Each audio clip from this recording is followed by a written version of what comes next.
Voici comment ça s'est passé. Nous montions le sentier, à travers le bois des ombres.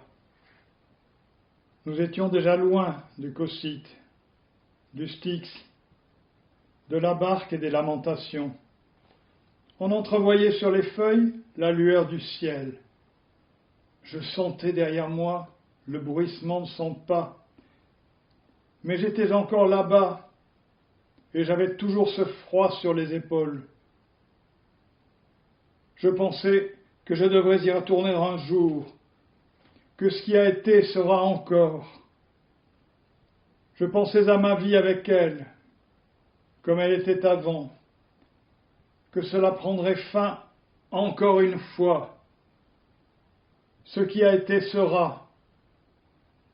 Je pensais à ce froid glacial, à ce vide que j'avais traversé et qu'elle portait dans ses os, dans sa moelle, dans son sang. À quoi bon revivre encore? J'y pensais, et j'entrevis la lueur du jour. Je dis alors, finissons-en, et je me retournai. Eurydice s'évanouit, comme s'éteint une chandelle. J'entendis seulement un petit cri, comme celui d'une souris qui se sauve.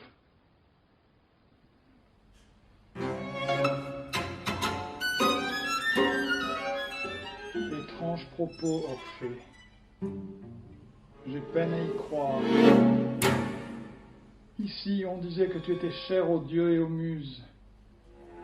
Beaucoup d'entre nous te suivent parce qu'elles te savent épris et malheureux. Tu étais si épris que seul parmi les hommes tu as franchi les portes du néant. Non, je n'y crois pas, Orphée. Ce ne fut pas ta faute si le destin t'a trahi. Le destin n'a rien à faire ici.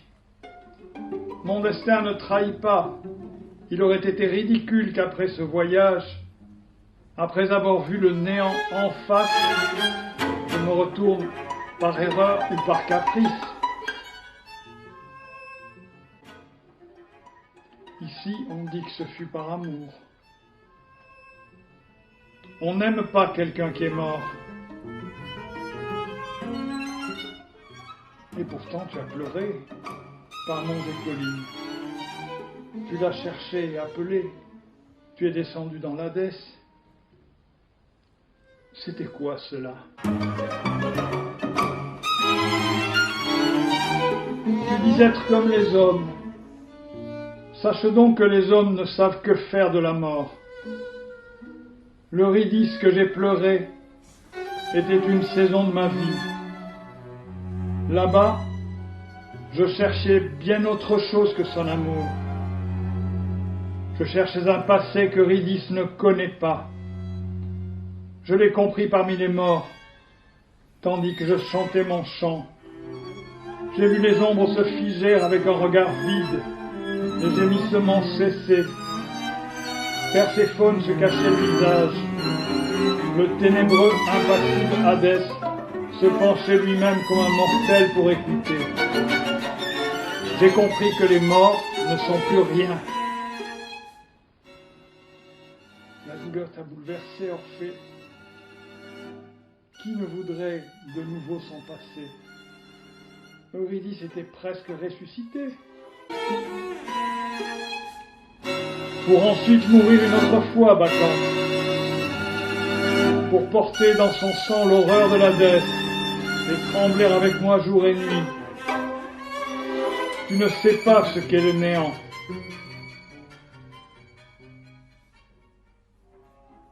Et ainsi, toi, qui par ton chant avais retrouvé le passé, tu l'as repoussé et détruit.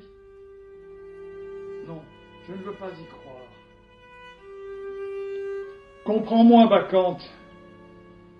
Ce ne fut un vrai passé que dans le chant. L'Hadès ne se vit lui-même qu'en m'écoutant.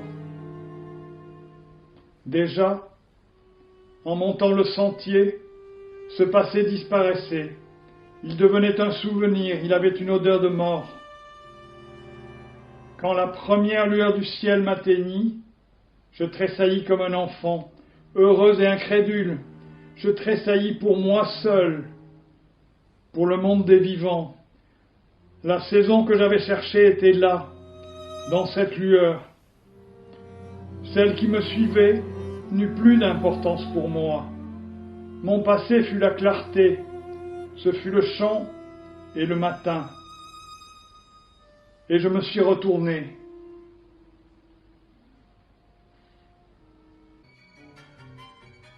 Comment as-tu donc pu te résigner, Orphée?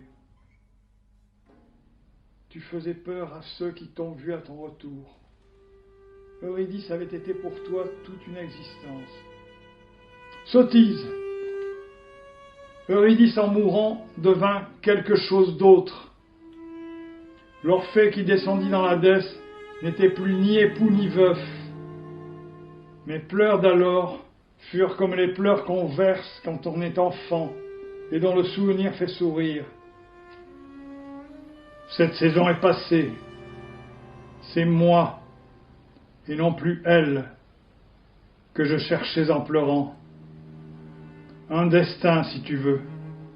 Je m'écoutais. Beaucoup d'entre nous te suivent parce qu'elles croyaient en tes pleurs. Tu les as donc trompées? Bacchante, ô Bacchante, tu ne veux vraiment pas comprendre. Mon destin ne trahit pas, je me suis cherché moi-même. On ne cherche que cela. Ici, nous sommes plus simples, Orphée. Ici, nous croyons à l'amour et à la mort. Nous pleurons et nous rions avec tout le monde.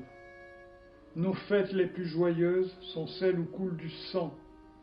Nous, les femmes de Thrace, nous ne craignons pas ces choses-là. Vu du côté de la vie, tout est beau.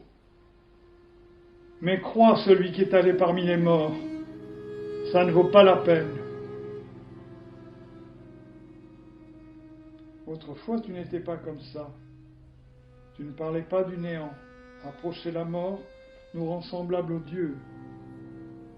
Toi-même, tu enseignais qu'une ivresse emporte vie et mort et nous rend plus qu'humains. Tu as vu la fête. Ce qui compte, ce n'est pas le sang, ma fille. L'ivresse ni le sang ne m'impressionnent. Mais ce qu'est un homme, il est bien difficile de le dire. Toi non plus, Bacchante, tu ne le sais pas. Sans nous, tu ne serais rien, Orphée. Je le disais, et je le sais. Et après tout, quelle importance! Sans vous, je suis descendu dans l'Hadès. Tu es descendu nous chercher. Mais je ne vous ai pas trouvé. Je voulais toute autre chose que j'ai trouvé en revenant à la lumière. Autrefois, tu chantais Eurydice sur les monts. Le temps passe, Bacchante. Les monts demeurent. Eurydice n'est plus. Ces choses ont un nom. Et elle s'appelle l'homme. Invoquer les dieux de la fête est inutile ici. Toi aussi tu les invoquais. Un homme fait tout dans sa vie, il croit en tout, au fil de ses jours. Il croit même que son sang coule parfois dans les veines des autres, ou que ce qui a été peut être défait. Il croit briser le destin par l'ivresse. Tout cela, je le sais, et ce n'est rien. Tu ne sais que faire de la mort, Orphée, et ta pensée n'est que mort. Il eut un temps où la fête nous rendait immortels. Et vous, profitez-en de la fête. Tout est permis à qui ne sait pas encore. Il est nécessaire que chacun descende une fois dans son enfer. L'orgie de mon destin s'est terminée dans l'Hadès. Elle s'est terminée en chantant, à ma manière, la vie et la mort. Et qu'est-ce que ça veut dire, un destin qui ne me trahit pas? Cela veut dire qu'il est en toi, ta chose, plus profond que le sang, au-delà de toute ivresse. Aucun Dieu ne peut l'atteindre. Peut-être Orphée, mais nous ne recherchons aucune Eurydice.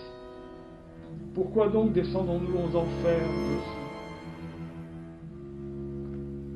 Toutes les fois qu'on invoque un Dieu, on connaît la mort. Et on descend dans l'Hadès pour arracher quelque chose, pour violer un destin. On ne vainc pas la nuit et on perd la lumière. On se débat comme des possédés. Tu dis des choses méchantes. Tu as donc perdu la lumière, toi aussi? J'étais presque perdu, et je chantais. Et en comprenant, je me suis trouvé moi-même. Est-ce que ça vaut la peine de se trouver de cette manière? Il y a un chemin plus simple, d'ignorance et de joie. Le Dieu est comme un seigneur entre la vie et la mort. On s'abandonne à son ivresse, on déchire et on est déchiré. On renaît chaque fois et on se réveille, comme toi, au jour. Ne parle pas de jour, de réveil. Peu d'hommes savent, nulle femme autant que toi ne sait de quoi il s'agit. Peut-être est-ce pour cela qu'elles te suivent, les femmes de Thrace. Pour elles, tu es comme le Dieu. Tu es descendu des monts, tu chantes des poèmes d'amour et de mort.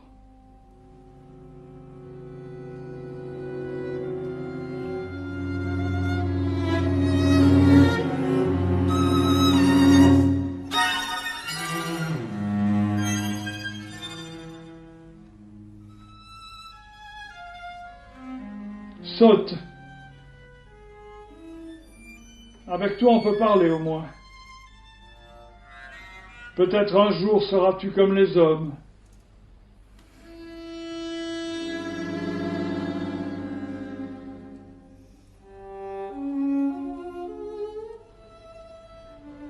Pourvu qu'avant les femmes de Thrace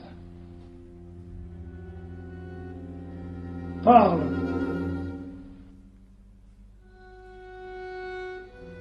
Pourvu qu'elles ne mettent pas le Dieu en pièces.